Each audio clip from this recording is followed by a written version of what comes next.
আচ্ছা, monitor clear দেখা যায়?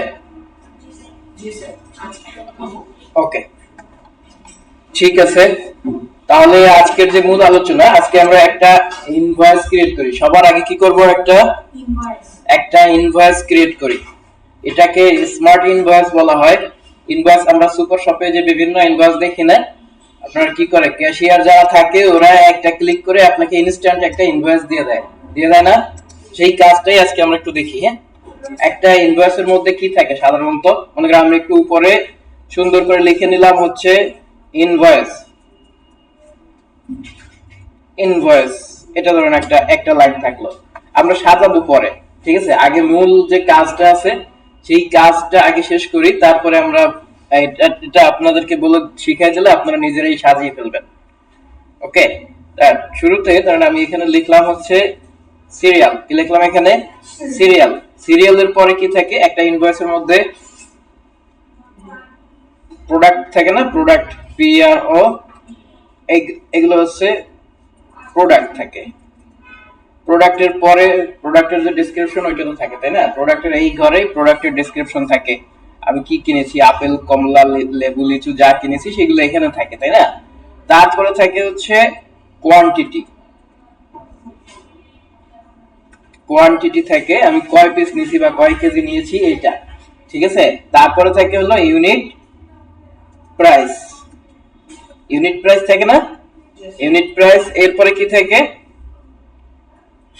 ইউনিট প্রাইস এর পরে থাকে টোটাল, নাকি? ইউনিট প্রাইস তারপরে থাকে হলো টোটাল। মনে করেন আমি এখানে একটা সিরিয়াল নাম্বার লিখে দেবো, 1 2 3 এভাবে লিখে দেবো, তাই না? এগুলো আমরা জানি কিভাবে অটো ফিল করতে হয়। আমরা এটাকে অটো ফিল করে নিলাম, কারণ আমি এখানে 10টা আইটেম নিয়ে কাজ করব। 10টা আইটেম থাকলো। মনে করেন এটা হচ্ছে একটা আইটি প্রতিষ্ঠানের বা একটা ইলেকট্রিক শপ, এই টাইপের কিছু। এখান থেকে কি কি কেনা যেতে পারে? এখানে কি কি কেনা যেতে পারে? আইটি প্রোডাক্ট পাওয়া যায় এই দোকানে। হ্যাঁ, এখানে ধরেন পাওয়া যায় হচ্ছে মনিটর। আর মনিটর লিখলাম একটা, মনিটর কিনলো সে, কোয়ান্টিটি ধরেন দিলাম হচ্ছে 3টা। মনিটর কিনলো 3টা, প্রত্যেকটার ইউনিট প্রাইস হলো ধরেন 4500 টাকা। ঠিক আছে, তাহলে এখন তাহলে 3টা কিনছে তো কয় টাকা হবে? এখানে আমরা কি করবো? তাহলে এটা গুণ করতে হবে না? গুণ করার জন্য কি করি? সমান চিহ্ন দেব, সমান চিহ্ন দিয়ে কি দেব? এস ইউ এম, সাম। তারপরে ফার্স্ট ব্র্যাকেট, তারপরে এই যে প্রথম কোয়ালিটি, এই কোয়ান্টিটি এটাকে সিলেক্ট করে তারপরে কিবোর্ড থেকে গুণ চিহ্ন ক্লিক করব। গুণ চিহ্ন কোথায় আছে? শিফট 8। শিফট 8 এর মধ্যে আছে গুণ চিহ্ন। ঠিক আছে, তারপরে এই পরবর্তী প্রোডাক্ট যেটা ইউনিট প্রাইস আছে এটাকে সিলেক্ট করে দিয়ে ব্র্যাকেট ক্লোজ করে এন্টার দিব, তাহলে এই যে আমার 13,500 টাকা চলে এসেছে। ঠিক আছে, এটা এখানে এভাবে থাকুক। এরপরে বাকি যে যেগুলো আছে এখানে মনিটরের পরে ধরুন দিলাম হচ্ছে স্পিকার। স্পিকার দিলাম 5টা, প্রত্যেকটার দাম কত? স্পিকারের দাম কত বলেন? ধরেন 2500। ঠিক আছে, তারপরে দিলাম মাউস। মাউস ধরুন সে নিয়েছে 5টা, মাউসের দাম হলো 250 করে, 350 করে। ঠিক আছে, তারপরে নিল পেন ড্রাইভ। পেন ড্রাইভ 10টা, প্রত্যেকটার দাম 500 করে। আচ্ছা, এভাবে আমরা প্রত্যেকটা ফিল আপ করবো। ঠিক আছে, ফিল আপ করার পরে এভাবে করে যে কয়টা আছে, বুঝছেন? এরপরে ধরুন দিলাম হচ্ছে কিবোর্ড, তারপরে সিপিইউ, তারপরে থাকলো ইউপিএস, এরপর দিলাম ধরেন জয়স্টিক, এরপরে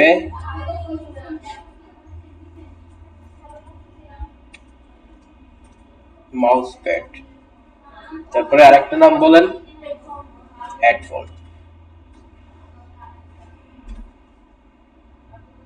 ঠিক আছে, প্রত্যেকটা সেইভাবে ধরেন 5টা, 3টা, 2টা করে নিয়েছে। হ্যাঁ, এইখানে দিয়ে দিলাম। প্রত্যেকটার প্রাইস আমরা এখানে লিখে দেব। কিবোর্ড 450 করে, তারপরে সিপিইউ ধরেন হচ্ছে 12,000 টাকা করে, তারপরে ইউপিএস, তারপরে জয়স্টিক, এরপর মাউস প্যাড, এরপরে হেডফোন 1500। এখন এইগুলো সবগুলোর আমার কি লাগবে? গুণফল লাগবে না? এখানে এসে যদি ডাবল ক্লিক করে দেই সবগুলোর আমার কি হলো?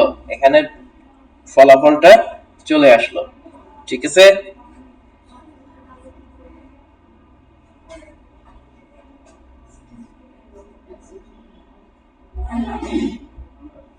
ওকে, তো যতটুকু কাজ করেছেন একটু স্টপ করেন, বাকি কাজটা দেখাই, খেয়াল করেন। ধরেন এই পর্যন্ত আমরা লিখলাম, তাই না? আমরা 10টা প্রোডাক্টের প্রত্যেকটার আলাদা আলাদা করে প্রাইস এগুলো দেখলাম। এখন এখানে নিচে এসে কি লিখবো? এখানে ধরো লিখলাম, আবার আরেকবার টোটাল লিখতে পারি অথবা গ্র্যান্ড টোটাল লিখতে পারি। ঠিক আছে? যা লেখেন এখানে সমস্যা নাই, এখানে টোটাল লেখা যাবে। তারপরে কি আসবে? টোটালের পরে আমরা একটা ভ্যাট যোগ করলাম। কি যোগ করব? ভ্যাট। ভ্যাটের পরে আমরা এখানে দিলাম হচ্ছে একটা ডিসকাউন্ট দিতে পারি না? ডিসকাউন্ট, তারপরে টোটাল পেয়াবল, তারপরে কি পেইড, তাই না? মনে করেন যে 10,500 টাকা বিল হলো, সে 11,000 দিল, তাই না? বাকিটা ফেরত পাবে, এইরকম একটা কিছু করব। ঠিক আছে? তারপরে কি হবে? চেঞ্জ, চেঞ্জ পাবে না সে একটা। ওকে, ঠিক আছে। তাহলে এইগুলো আমরা একটু হিসাব করব। টোটাল অ্যামাউন্টটা কিভাবে হিসাব করব? তাহলে এই সবগুলো যোগফল হবে না? এই সবগুলো যোগফল হবে। এই যে চলে আসলো। কি করলাম? পুরোটা সিলেক্ট করে অল্টার এন্টার ক্লিক করেছি। কি করেছি দেখেন একবার। এই যে টোটালটা সিলেক্ট করে একটা ঘর বাড়তি সিলেক্ট করেছি। কি করেছি? একটা ঘর বাড়তি সিলেক্ট করেছি। তারপরে কিবোর্ড থেকে অল্টার প্লাস চিহ্ন ক্লিক করেছি, অল্টার প্লাস। ঠিক আছে? এটা ক্লিক করার পরে কি হয়েছে? এটা একটা টোটাল চলে এসেছে। এবারে হচ্ছে ভ্যাট। ভ্যাট কয় পার্সেন্ট দিব? ধরেন ভ্যাট হলো 18%। 18% হলো ভ্যাট। ঠিক আছে? এখন এখানে কি করব? ভ্যাট এড করব, করছে কার সাথে? টোটাল প্রাইজের সাথে। টোটালের সাথে ভ্যাট এড করব, তাহলে সমান চিহ্ন দিয়ে সাম ফার্স্ট ব্র্যাকেট, তারপর এই টোটালের এই ঘরটাকে সিলেক্ট করব, তারপরে দিব হচ্ছে গুণ চিহ্ন। গুণ চিহ্ন দিয়ে 20% ব্র্যাকেট ক্লোজ করে এন্টার। এই যে এতগুলো টাকা হয়েছে ভ্যাট। দেখেন এখন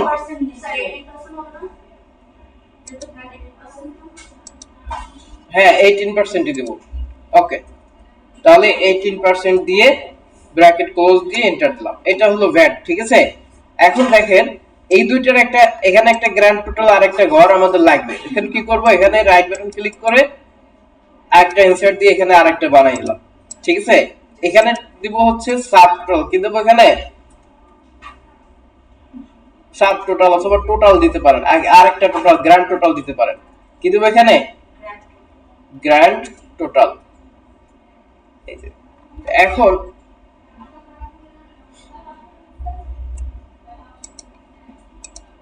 এখানে এসে কি হবে? এই দুইটার যোগফল হবে না? এই দুইটাকে যোগ করব কিভাবে দেখেন, সমান দিয়ে এইভাবে যোগ করে দিতে পারেন। এই দুইটাকে একবারে সিলেক্ট করে দিয়ে ব্র্যাকেট ক্লোজ করে এন্টার দিলাম। তাহলে এখন কত হলো? টোটাল তার ট্যাক্স দেওয়ার পরে ইকো টাকা আসলো। ঠিক আছে? এবার তাকে আপনি ডিসকাউন্ট দিবেন কত? কারণ ডিসকাউন্ট দিলেন 5%। ডিসকাউন্ট দিলাম কয় পার্সেন্ট? 5%। 5%। তাহলে 5% ডিসকাউন্ট দিলে কত হবে? ফার্স্ট ব্র্যাকেট দিয়ে এই গ্র্যান্ড টোটালটাকে সিলেক্ট করে গুণ চিহ্ন দেব, গুণ চিহ্ন দিয়ে 5% লিখে দিলাম। হ্যাঁ, এই হলো আমাদের ডিসকাউন্ট। তাহলে পেয়েবল কত হবে? এই যে গ্র্যান্ড টোটাল থেকে এটা চলে যাবে, তাই না? বিয়োগ হবে না এটা? তাহলে বিয়োগটা কিভাবে করব? সমান চিহ্ন দিয়ে সাম SUM সাম, তারপরে ফার্স্ট ব্র্যাকেট দিয়ে এখানে বড় কোনটা, এই যে উপরেরটা, তাই না? এই যে গ্র্যান্ড টোটালটাকে সিলেক্ট করব, তারপর কিবোর্ড থেকে মাইনাস চিহ্ন ক্লিক করে ডিসকাউন্টটাকে সিলেক্ট করব, সিলেক্ট করে ব্র্যাকেট ক্লোজ করে এন্টার দিয়ে দিলাম। তাহলে এইটা হচ্ছে তার টোটাল পেয়েবল। ঠিক আছে, এখন আসি, ধরেন কত টাকা এখানে পেয়েবল হলো। হ্যাঁ হ্যাঁ, ধরেন সে আপনাকে 22 লাখ টাকা পেড করলো। ঠিক আছে,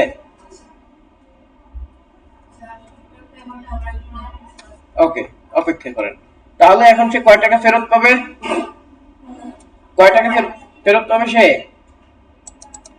এখানে কি শূন্য আরেকটা হবে না? ঠিক আছে, তাহলে এই দুইটাকে আমরা বিয়োগ করে দিব। ফার্স্ট ব্র্যাকেট এইটা প্রথমে, তারপরে বিয়োগ চিহ্ন দিয়ে টোটাল পেয়াবল, বিয়োগ ব্র্যাকেট ক্লোজ করে এন্টার। তাহলে সে এত টাকা ফেরত পাবে। আমরা এখানে অনেক বেশি লিখে ফেলছি, তাই না?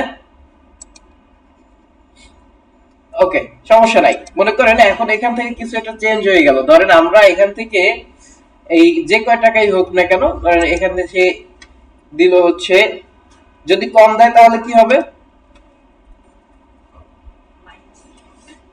ধরেন সে কয় টাকা দিল, ঠিক আছে, 20 লাখ দিল, অথবা সে দিল হচ্ছে ধরেন 2 লাখ দিল।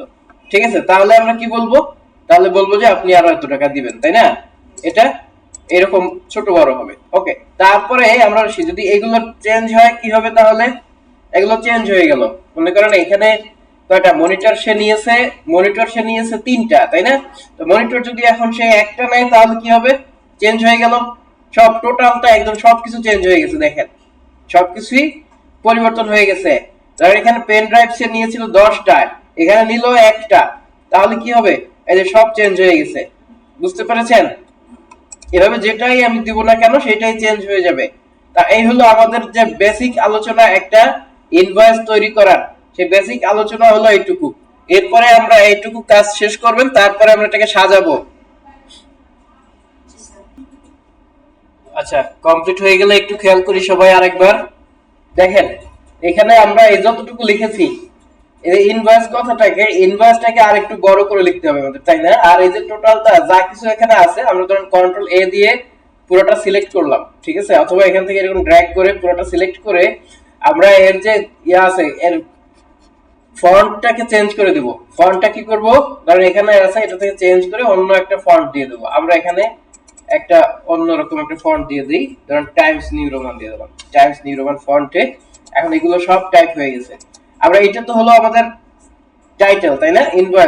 ইনভয়েসটাকে একটু বড় ফন্টে রাখবো, এবং এইটা ইনভয়েস কথাটা রাখবো হলো প্রথম যে কয়টা, ঠিক ইনভয়েসের উপরে যতগুলো সেল আছে এই সেলগুলোকে কেটে ফেলবো। সেলগুলোকে কিভাবে কাটতে হয়?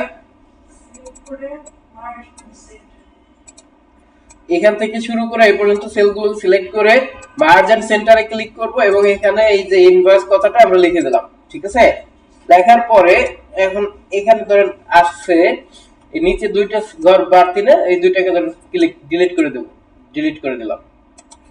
এখন আমার ইনভয়েসটা এই বরাবর চলে আসছে, তাই না? আমাদের দরকার উপরের দিকে আরো একটা দুইটা ঘর দরকার। আমরা এই উপরে যদি একবারে দুইটা তিনটা ঘর নিতে চাই তাহলে কি করব? তিনটা রো আমাদের উপরে লাগবে। ধরুন আমি তিনটা চারটা একবারে সিলেক্ট করেছি, করার পরে রাইট বাটন ক্লিক করে এখান থেকে ইনসার্ট দিলাম। দেখেন একবারে চারটা উপরে চলে এসেছে। বুঝছেন? এখন উপরে মনে করেন আমার প্রতিষ্ঠানের নাম লিখে দেবো, তাই না? প্রতিষ্ঠানের নাম কি? প্রতিষ্ঠানের নাম হলো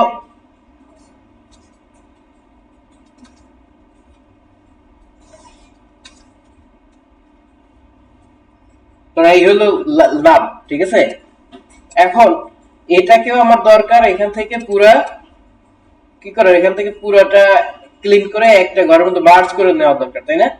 আমরা এইগুলোকে এইটুকু জায়গাকে মার্জ করব, আগে মার্জ করে নিলাম, তারপরে ভিতরে এটাকে পেস্ট করে দিলাম লেখাটাকে, এমডি ফিরোজ কি আমার প্রতিষ্ঠান মনে করেন। ঠিক আছে, এখন এটাকে আমরা অন্য আরেকটা ফন্টে দিয়ে দিই। এখানে কি ফন্ট আছে আপনার পছন্দ মতো আপনি এখান থেকে একটা ফন্ট দিয়ে দিলেন, একটু বড় করে দিলাম এটাকে আমরা। ঠিক আছে, বড় করে দেওয়ার পরে এটাকে চাইলে একটু কালার করে দেওয়াটাও যাইতে পারে। এই যে এটা হলো ফিল কালার, এটা কি কালার? ফিল কালারে গিয়ে এটাকে মনে করেন যে হালকা একটা কালার দিয়ে দিলাম, গ্রে 25% গ্রে আছে, এখানে আছে আপনার ব্লু আছে, এটার মধ্যে আরো একটু হালকা আছে, এটা দিয়ে দিলাম। বোঝাই যাচ্ছে না কিন্তু যে এটা কিছু আছে, তাই না? এখন মনে করেন এটার ঠিকানা দিয়ে দেবো আমরা, এখানে একটা ঘর বাদ দিয়ে এখানে এসে লিখে দিলাম এর ঠিকানা। ঠিকানা কোথায়? ঠিকানা হলো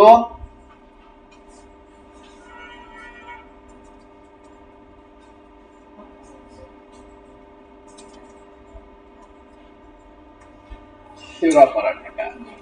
বুঝছেন? এখন দেখেন আমরা এই ঘরটা ডিলিট করে দিই, দরকার নাই। এই যে এখন এটাতে আমরা এরকম একটা ফরম্যাট দিতে চাই, তাহলে কি করব? এখান থেকে ফরম্যাট পেইন্টারে যাব না, ফরম্যাট পেইন্টারে গিয়ে এটাতে একটা ক্লিক করে দিলাম, সব চেঞ্জ হয়ে গেল। সব চেঞ্জ আমরা তো চাই না, আমরা তো চাই যে শুধু এই ভিতরের ব্যাকগ্রাউন্ডটা থাকবে, বাকিটা থাকবে না। তাহলে আমরা এটাকে ফন্ট সাইজটাকে কমাই দেই, ফন্ট সাইজটা কমাই দিলাম, এটাকে টাইমস নিউ রোমান দিয়ে দিলাম, ফন্ট সাইজটা কমিয়ে এটাকে টাইমস নিউ রোমান দিয়ে দিলাম, তাহলে এটা চেঞ্জ হয়ে গেল। এরপরে আসি, এরপরে বাকি যেগুলো আছে দেখেন, এগুলোকে আমরা সিলেক্ট করে এগুলো টোটালটা সিলেক্ট করে নিলাম। সিলেক্ট করার পরে এটুগুলোকে অ্যালাইনমেন্ট গুলো ঠিক করে দিলাম, মিডল অ্যালাইন করে দিয়েছি। কি করছি এখানে? সবগুলোকে মিডল অ্যালাইন করে দিয়েছি। এখান থেকে এই মিডল অ্যালাইন সব তাহলে মিডলে চলে এসেছে, মিডলে এসেছে না? আচ্ছা, এখন এই যে জায়গাগুলো এগুলো এরকম থাকলো, দেখেন এগুলো মনে হচ্ছে না একটার ভিতরে আর একটা ঢুকে গেছে। এখানে যদি ডাবল ক্লিক করে দেই তাহলে এগুলো সব দেখা যাবে, সব শো করবে এখানে। আচ্ছা, এখন আসেন আবার এই যে জায়গাটুকু হচ্ছে যে হিসাব করা আছে এইটুকু আর একটা ভিন্ন কালার দিতে চাই, তাহলে কি করব? এইটুকুর মধ্যে একটা বর্ডার দিতে, তাহলে এখানে অল বর্ডার ক্লিক করে দিলে এটা বর্ডারের মধ্যে চলে আসবে। বুঝছেন? এখন আমরা যদি এই ইনভয়েস লেখাটাকেও বর্ডারের মধ্যে আনতে চাই তাহলে এখানে অল বর্ডার ক্লিক করলে ইনভয়েস লেখাটাও বর্ডারের মধ্যে চলে এসেছে। ঠিক আছে, এটাকে ডাবল ক্লিক করে দিয়ে সবগুলো ঠিক করে নিলাম। এবং এখন আসি এই জায়গাটুকু যে আসছে এই জায়গাটা আমরা একটু বোল্ড করে নিলাম। ঠিক আছে, এটাকে বোল্ড করে দিতে পারি, অথবা চাইলে আরো যা যা এখানে যা কিছু করার দরকার, ধরেন এটাকে বোল্ড করে দিলাম, এটাকে ভ্যাটটাকে এই জায়গায় সবটুকু ধরেন বোল্ড করে দিলাম, আমরা সবটুকু বোল্ড করে দিলাম। এবং এই টোটালটা মনে করেন এটা আরেকটা ভিন্ন রকম জায়গায় থাকবে, এটাকে আমরা আরেকটা ভিন্ন কালার দিয়ে দিতে পারি। কি পারি? এটাকে এরকম কালার করে দেওয়া যেতে পারে, অথবা এখান থেকে পুরোটা ধরে এখান থেকে এই পর্যন্ত ধরলাম, কোন পর্যন্ত ধরলাম? এখান থেকে এই টোটালটাকে ধরে এটাকে আরেকটা হালকা কালার দিয়ে দিতে পারি। এখান থেকে মনে করেন এখান থেকে এরকম একটা কালার চলে আসলো। এই একই কালার আপনি চাইলে এটার মধ্যে এই উপরের গুলোতেও দিয়ে দিতে পারি, তাই না? মানে এটা ক্লিক করে ফরম্যাট পেইন্টারটাকে ডাবল ক্লিক করে দিলাম। এখন আমরা চাই একই কালার সবগুলোতে হবে, পুরোটাকে আমরা সিলেক্ট করে দিলাম। তাহলে কি হলো? পুরোটার মধ্যে একই কালার হয়ে গেল, হয়ে গেল। একটু সমস্যা হয়েছে না? একটু সমস্যা কি হয়েছে? এইটা বাইরে চলে গিয়েছিল, তাই না? তাহলে আমরা একটা কাজ করি, এটাকে এভাবে রেখে ফরম্যাট পেইন্টারে দিয়ে শুধু এইটুকু ক্লিক করে দিই, এই যে, তাহলে কি হলো? শুধু এই জায়গাটুকু এরকম কালার হয়ে গেল। ওকে, এখন আমাদের এইটুকু আবার বর্ডার করতে হবে, কারণ বর্ডারটা চলে গেছে না, বর্ডারটা আবার এখান থেকে করে দিলাম। ওকে, এখন দেখেন এই জায়গাটাতে আমরা সাইন নিয়ে আসবো। এখানে ধরেন প্রথমে থাকলো কার সাইন থাকবে, এখানে নিচের দিকে আরেকটু জায়গা নিয়ে, অথবা এটাকেও আপনারা চাইলে বর্ডারের মধ্যে নিয়ে আসতে পারেন, এটাকে চাইলে বর্ডার করা যেতে পারে। ঠিক আছে, অথবা এই জায়গাটা এইটা মানে অনেক সময় এটা মিডলে থাকে, কোথা থেকে এটা অনেক সময় এটা মিডলে থাকে, এই জায়গাগুলোর মধ্যে নিয়ে আসবেন। এটা কি করব? আমরা এখানে নিয়ে আসবো। তাহলে কি করব? এই টোটালটাকে ধরেন এখান থেকে সিলেক্ট করে কন্ট্রোল এক্স দিলাম। কি করলাম? এখানে কন্ট্রোল এক্স দিয়ে এখানে কন্ট্রোল ভি দিয়ে দিলাম। বুঝছেন? এখানে যদি কন্ট্রোল ভি দিয়ে দিই তাহলে এই পাশে চলে আসছে না, এটা বোঝা গেল? সেম কিন্তু সবই সেম আছে, বাট এটা চেঞ্জ হয়ে গেছে। এখন আমাদের এই যে জায়গাটা আছে এইটাকে, এই টোটাল জায়গাটাকে আমরা একটা কাজ করব, সেটা হলো কি করব? এই টোটাল জায়গাটাকে মার্জ এন্ড সেন্টার করে দেব। ধরেন এটাকে টোটাল সবগুলোকে মার্জ এন্ড সেন্টার করে দিলাম, মার্জ এন্ড সেন্টার, এটাকেও মার্জ এন্ড সেন্টার, এটাও মার্জ এন্ড সেন্টার। আচ্ছা দেখেন এখন কি হচ্ছে? সবগুলো এলোমেলো হয়ে যাচ্ছে না? একটু অপেক্ষা করি, আমরা এখন এইগুলো সব ঠিক করে দিচ্ছি। এই মার্জ এন্ড সেন্টার, এইটাও এভাবে করে মার্জ আর সেন্টার করে দেব। তাহলে একটা পেজের মধ্যে টোটালটা চলে আসলো আমাদের।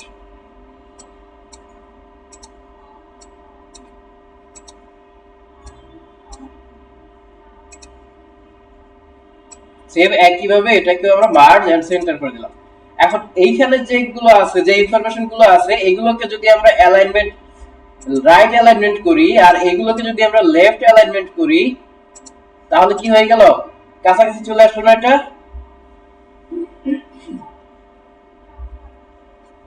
এভাবে আমরা এটা করে দিতে পারি। দেখেন এইখানের যোগফলগুলো সব এখানে আছে। এখন আমরা নিচ থেকে আরো দুইটা ঘর যদি এভাবে নিয়ে নেই, ধরেন আরো দুইটা ঘর আমরা এখানে নিয়ে এই ঠিক এই জায়গাতে সিগনেচার থাকে না? কার কার সিগনেচার থাকে? ম্যানেজারের সিগনেচার থাকলো, আর এই কর্নারে এসে দিলাম কাস্টমার। ম্যানেজার, এই পাশে দিলাম কাস্টমার। এখন এই ম্যানেজারের সিগনেচারের উপরে একটা লাইন থাকবে না? একটা লাইন থাকবে। আমরা এখানে একটা ইনসার্টে ক্লিক করে ইনসার্ট থেকে দেখেন ওয়ার্ডে যেরকম করেছিলাম সেরকম একই রকম শেপ আছে এখানে। ইনসার্টে ক্লিক করে একটা লাইন শেপ নিয়ে আসলাম। এই লাইন শেপটাকে আমরা এখানে ঠিক এখানে শিফট প্রেস করে এইটুকু জায়গায় একটা লাইন শেপ দিয়ে দিলাম। ঠিক আছে, লাইন শেপটাকে একটু মোটা করে দিব এখান থেকে, ওয়েটে এখান থেকে গিয়ে 1 পিটি করে দিলাম। এখন এই শেপ সেম শেপটা আমরা কন্ট্রোল ক্লিক করে ধরে টান দিয়ে এই পাশে নিয়ে আসবো। তাহলে কি হবে? কপি হয়ে এই পাশে ওইটা চলে আসবে। বুঝছেন? এখন এখানে হলো কাস্টমারের সাইড, এখানে হলো ম্যানেজারের সাইড। আপনি চাইলে এটাকে আপনার মতো করে আরো সুন্দর কালার করতে পারেন। এটাকে আরো চাইলে অন্য জায়গায় যদি নিতে চান, মাঝখানে যদি ভালো না দেখায় আপনি অন্য কর্নারেও রাখতে পারেন। এটা সম্পূর্ণ আপনার ইচ্ছা। এইটুকু হলো আজকে আমাদের যে কাজ করলাম, এইটুকু। ঠিক আছে, এখন এইটুকু আপনারা শেষ করেন।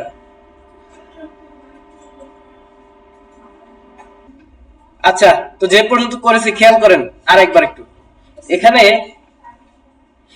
মনে করেন আমরা কি করছি, এখানে এই পর্যন্ত ইনভয়েস ক্রিয়েট করেছি, আর এই পাশের ফাঁকা জায়গাটাতে আমরা একটা অন্য কিছু তৈরি করব। ঠিক আছে, ধরে একটা কি তৈরি করব, এখানে একটা পিকচার নিয়ে আসি। নিয়ে আসার একটা শেপ নিয়ে আসার জন্য ইনসার্টে গেলাম প্রথমে, ইনসার্ট থেকে এখানে গেলাম শেপে। শেপ থেকে গিয়ে এখানে কার্ভ অপশনটা আছে, এই যে নিচের দিকে আসলে এখানে পাবো হচ্ছে কার্ভ। এই যেটা হলো কার্ভ। কার্ভে যদি ক্লিক করি, দেখেন কার্ভে ক্লিক করে দিলে এখানে যেখানে ক্লিক করব ওখান থেকে এরকম একটা পাথ তৈরি হবে।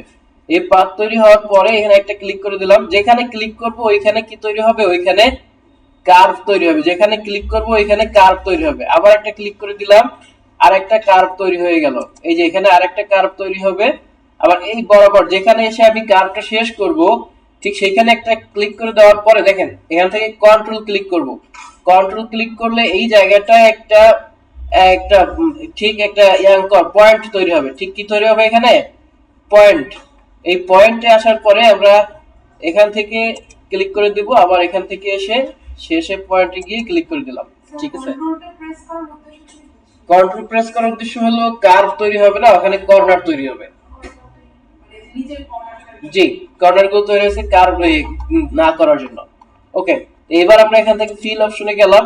ফিল অপশনে গিয়ে দেখেন এখানে টেক্সচার আছে, বিভিন্ন ধরনের ফিল আছে। এখানে মোর অপশনে গেলে, মোর টেক্সচারে গেলে, মোর টেক্সচার অপশনে যখন যাব খেয়াল করি এখানে প্যাটার্ন পিকচার, প্যাটার্ন ফিল নামে একটা অপশন পাবো। এই প্যাটার্ন ফিল থেকে আমরা এটাকে চাইলে যে কোনো প্যাটার্ন দিয়ে দিতে পারি, হালকা প্যাটার্ন দিয়ে দিতে পারি, এবং এখান থেকে শেপ আউটলাইনে গিয়ে নো আউটলাইন করে দিতে পারি। ঠিক আছে, শেপ আউটলাইনে গিয়ে নো আউটলাইন করে দিতে পারি। এখন এটার মধ্যে আমরা একটা টেক্সট অ্যাড করতে পারি। চাইলে কিভাবে করব? এখানে আরেকটা শেপ নিয়ে আসবো, ইনসার্টে যাব, ইনসার্ট থেকে শেপ, শেপ থেকে ধরেন টেক্সট ফিলে গেলাম, টেক্সট, এখানে টেক্সট বক্স নিয়ে এখানে মাউস থেকে ড্র্যাগ করে টেনে দিলাম। এখানে ধরেন আমি লিখে দিলাম হচ্ছে